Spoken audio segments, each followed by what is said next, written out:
And we're back to learning Photoshop in a year, day 361. We'll go back to Camera Raw.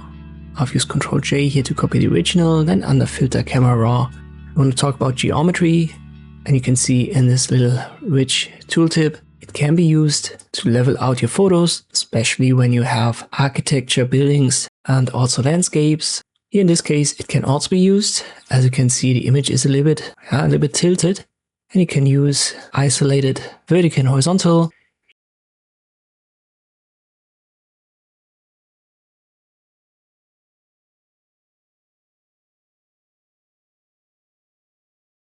You can use both at the same time.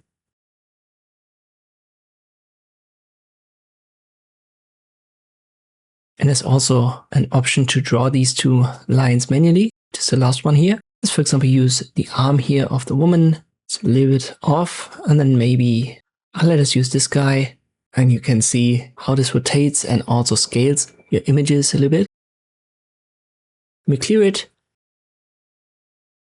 If you're a total beginner, I would simply advise you to use the A option here, which is the automatic geometry. It usually gives you good results.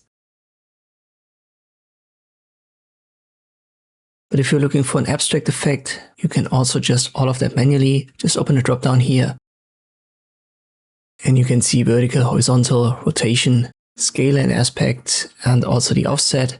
Obviously, when you apply it, you're going to lose information on the sides of your image. Keep that in mind. Depending on how much it's tilted, this will be quite a lot. But it's certainly a helpful feature.